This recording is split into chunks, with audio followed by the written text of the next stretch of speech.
Bonjour Jacques Attali, Bonjour. Merci d'être avec nous. Vous avez été bien sûr le conseiller très écouté de François Mitterrand, aujourd'hui président de Planète Finance. Vous publiez Candidat, répondez chez Fayard, répondez. Vous vous adressez à eux comme ça et vous leur posez des questions et vous leur demandez de répondre. Je crois que l'élection présidentielle est un moment extrêmement important de la vie publique et il faut absolument que les candidats avant répondent et qu'on sache ce qu'ils vont faire. Et pour ça, il faut que les électeurs leur posent les bonnes questions. Vous pensez qu'actuellement ils ne répondent pas aux questions qui se posent ? Non, absolument pas. Et peut-être parce que vous, journalistes, vous ne leur posez pas, et peut-être parce que vos lecteurs ou les électeurs ne font pas une pression pour qu'on les pose. S'ils ne le font pas, c'est souvent parce qu'ils ne connaissent pas l'étendue des choix possibles. Donc j'ai essayé de résumer en 150 questions, avec chaque fois 2 réponses, parce que ce n'est pas un programme, une réponse dans un sens et une réponse dans un autre, tous les enjeux, défense, on va en parler, mais vous dites aussi, il ne faut pas se faire d'illusions, de toute façon, ils ne répondront pas aux questions. Sauf si on arrive à changer ça, mais en toute logique, l'intérêt d'un homme politique, c'est de dire le moins possible avant d'être élu, ou d'être soumis au vote, parce qu'il a le sentiment qu'il ne peut gagner rien à dire et tout perdre, à perdre le soutien de certaines catégories qui peuvent se trouver blessées. Oui, parce que vous dites, la situation est grave, l'enjeu était extrêmement important, on n'a pas l'air de l'avoir vraiment compris. Vous dites, voilà, qu'est-ce qui va se passer ? Vous dites peut-être un effondrement d'État africain, peut-être la guerre de l'eau, le désordre dans le monde arabe, et puis peut-être encore une autre crise économique, des faillites de banques. Vous annoncez le pire finalement. Mais il y a à la fois beaucoup de dangers dans les 5 ans qui viennent, puisqu'il s'agit d'élire un président et un parlement pour 5 ans, mais il y a aussi beaucoup de potentialités à utiliser. Si l'Europe se rassemblait, si on utilisait les technologies au mieux, si on réussissait une société davantage de cohérence et de justice, l'Europe est la plus grande puissance du monde en termes de qualité de vie, de niveau de vie, et elle le serait aussi politiquement si elle se rassemblait. Donc c'est un tournant où on peut partir vers le déclin, ou aussi on peut réussir. Oui, est-ce qu'il y a une réponse et une seule ? Vous avez tous les candidats, vous dites alors on va peut-être élire un candidat dans un bord et puis finalement une assemblée nationale dans un autre, on va se retrouver dans une nouvelle cohabitation. Faut-il réélire un président sortant qui n'aura plus de sanctions électorales au terme de son mandat ?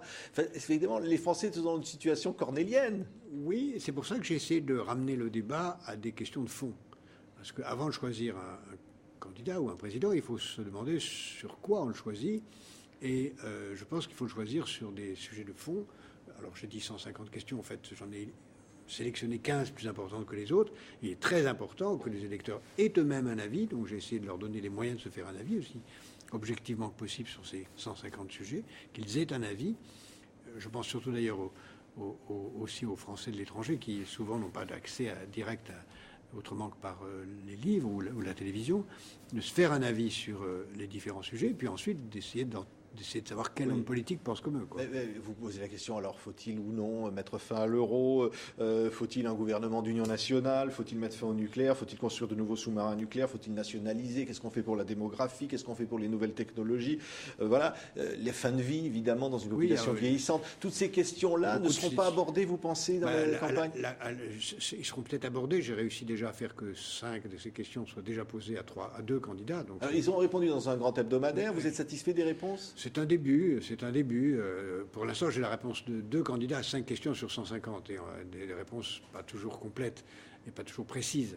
Donc c'est un début, et il faut continuer à poser des questions. Mais je suis déjà très heureux qu'il se soit un peu dévoilé. Oui, vous abordez donc tous ces sujets sans vous-même donner de réponse finalement. Si, je donne à chaque fois 2 réponses, en montrant qu'il y a au moins 2 réponses honorables possibles. Mais je ne donne pas ma réponse, parce que ce n'est pas un livre de programme où je ne propose pas mon programme. C'est un livre pour montrer aux Français qu'il faut qu'ils se fassent un avis sur tous ces sujets, l'obésité, le tabac, la drogue, l'éducation, le logement, la santé.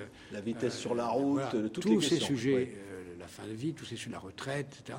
Tous ces sujets exigent certaines compétences, l'immigration, pas l'immigration, certaines compétences. Je donne les moyens de se faire un avis aussi objectivement que possible, puis je montre qu'il y a plusieurs choix possibles, comment réduire la dette, quels impôts choisir, etc. Mais dans le choix du président, vous dites par exemple, le prochain président ne devrait pas nécessairement être partout, c'est-à-dire qu'il devra s'en tenir aux grandes prérogatives qui sont les siennes, et évidemment on pense que ce n'est pas Nicolas Sarkozy, ça.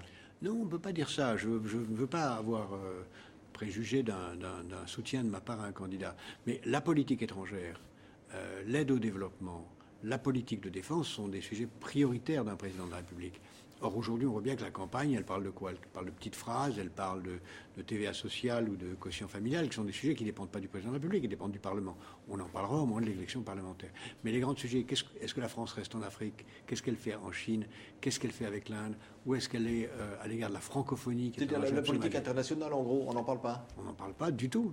Or, pourtant, on l'a bien vu, l'actuel président de la République a pris, après avoir été élu, la décision d'entrer dans le commandement intégré de l'OTAN, sans en avoir parlé aux Français avant. Ce qui est quand même une décision absolument énorme, majeure. C'est l'idée que les candidats ne tiennent finalement pas leurs promesses.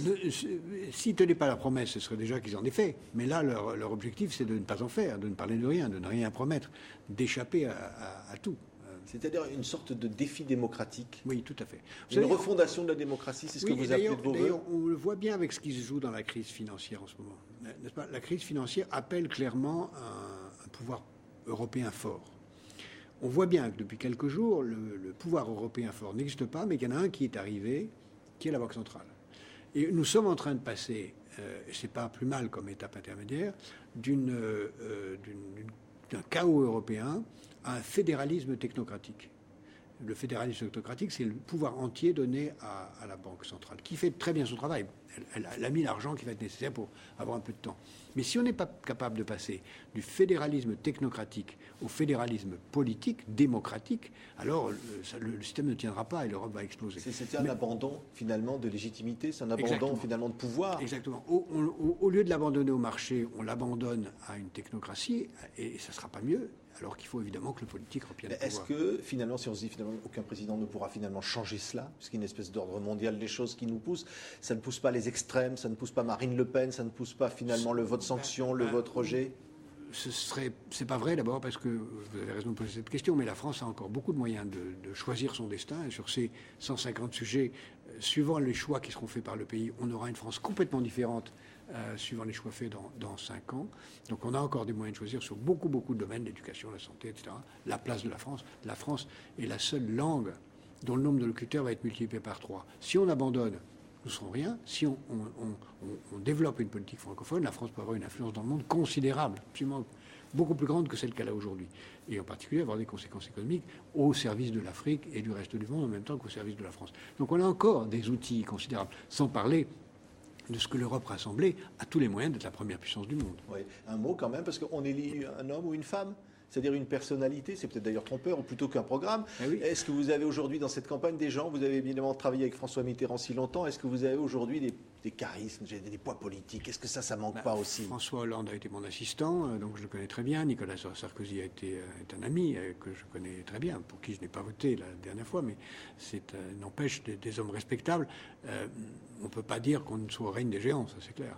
Merci Jacques Attali. Candidat, répondez. On va attendre les réponses. C'est publié chez Fayard. En tous les cas, c'est un livre passionnant pour tous les citoyens. Merci d'avoir été avec nous. Merci.